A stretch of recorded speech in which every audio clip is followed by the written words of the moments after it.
বিগত 10 বছৰত অসমৰ পৰা কিমান বিদেশী খেদিলে বিজেপি চৰকাৰে পুনৰ বিজেপিৰ চৰকাৰ আহিলে অসমক বিদেশী মুক্ত কৰাৰ অংগীকাৰ অমিত শাহৰ গৃহমন্ত্ৰী শাহৰ নিৰ্বাচনী প্ৰতিশ্ৰুতিক লৈ সৰব বিৰোধী নিৰ্বাচন আহিছে পুনৰ প্ৰাসংগিক হৈ পৰিছে বিদেশী প্ৰসংগ পিছে বিৰোধীৰ মুখত নহয় পুনৰ এবাৰ শাসকৰ মুখত শুনিবলৈ পোৱা গ'ল বিদেশী বহিষ্কাৰৰ প্ৰসংগ ২৬ত চৰকাৰ গঠন কৰিলেই বিজেপিয়ে অসমৰ পৰা বিচাৰি বিচাৰি খেদি পঠিয়াব বিদেশী শুকুৰবাৰে ডিব্ৰুগড়ত কেন্দ্ৰীয় গৃহমন্ত্ৰী অমিত শাহে দিলে এই প্ৰতিশ্ৰুতি आसाम की दूसरी राजधानी की भूमि पर वादा कर कर जाता हूं हेमंत जी के नेतृत्व में यहां पर तीसरी बार भाजपा सरकार बना दो एक एक घुसपैठियों को चुन चुन कर आसाम के बाहर हम निकालेंगे অমিত শাহৰ এই প্ৰতিশ্ৰুতি শুনাৰ পিছতে শনিবাৰে গৃহমন্ত্ৰীজনক উভতি ধৰিলে বিৰোধী কংগ্ৰেছ আৰু অসম জাতীয় পৰিষদে অমিত শাহৰ বিদেশী খেদাৰ প্ৰসংগক লৈ প্ৰদেশ কংগ্ৰেছৰ সভাপতি সাংসদ গৌৰৱ গগৈৰ প্ৰতিক্ৰিয়া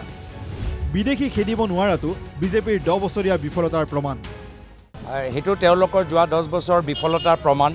যদি 10 বছৰ ডাবল ইঞ্জিন চৰকাৰ থকা সত্ত্বেও প্ৰায় বিভিন্ন ৰাজ্যত মিত্ৰজোঁটৰ দলৰ চৰকাৰ যদি উত্তৰ পূৰ্বাঞ্চলৰ ভিতৰত গঠন কৰা সত্ত্বেও 10 বছৰ যদি কামখিনি সম্পূৰ্ণ কৰিব পৰা নাই তেতিয়া আগন্তুক দিনতো যে সম্পূৰ্ণ কৰিব পাৰে তাৰ কোনো আশা নাই তেওঁলোকৰ নিজৰ বিফলতাৰ প্ৰমাণ আৰু হয় তেওঁলোকৰ দিনত মণিপুৰৰ দুভাগ হ'ল আজি তাৰিখত অসমৰ বিভিন্ন জিলাত আমি মানুহৰ মাজত সংঘাত সৃষ্টি কৰা আমি দেখা পাইছোঁ আৰু সেয়া হ'ল তেওঁলোকৰ উদ্দেশ্য অমিত শাহৰ মন্তব্যক লৈ সৰব হ'ল অসম জাতীয় পৰিষদো বিজেপি চৰকাৰৰ দিনত বিদেশী বহিষ্কাৰৰ নামত কৰা মিথ্যাচাৰ উদঙাই অজাপৰ সাধাৰণ সম্পাদক জগদীশ ভূঞাৰ কটাক্ষ ছটা নিৰ্বাচনত একেটা প্ৰতিশ্ৰুতি দিও পূৰণ কৰিবলৈ সক্ষম নহ'ল বিজেপি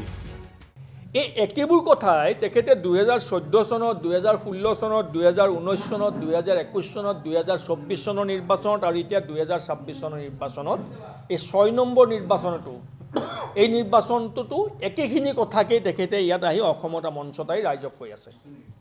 তো এইবোৰ বহুৱালি নহয় কি তো ডাবল ইঞ্জিন চৰকাৰ দিল্লী আৰু দিছপুৰত বহি থকাৰ পাছত অসমৰ বিদেশী সমস্যা সমাধান কৰিব পৰা নাই এনআৰচি আপডেট কৰিব পৰা নাই এনআৰচিখন শুদ্ধ কৰিব পৰা নাই তেওঁলোকে অসম চুক্তিৰ 6 নং দফা ৰূপায়ণ কৰি অসমীয়া জাতিক সাংবিধানিক সুৰক্ষা কৱচ দিব পৰা নাই আনকি এই পৰামৰ্শ বুলি আজিলৈকে দিল্লীলৈ প্ৰেৰণ কৰিব পৰা নাই সেইখন অসমৰ প্ৰতিচ্ছবি শাসক বিৰোধীৰ অভিযোগ প্ৰতি অভিযোগ অব্যাহত পিছে এইসমূহ ৰাজনৈতিক বাকযুদ্ধই আগন্তুক নিৰ্বাচনত ভোটাৰক কিমান প্ৰভাৱিত কৰে সেয়াহে হ'ব লক্ষণীয় ব্যুৰো ৰিপৰ্ট NKTV+।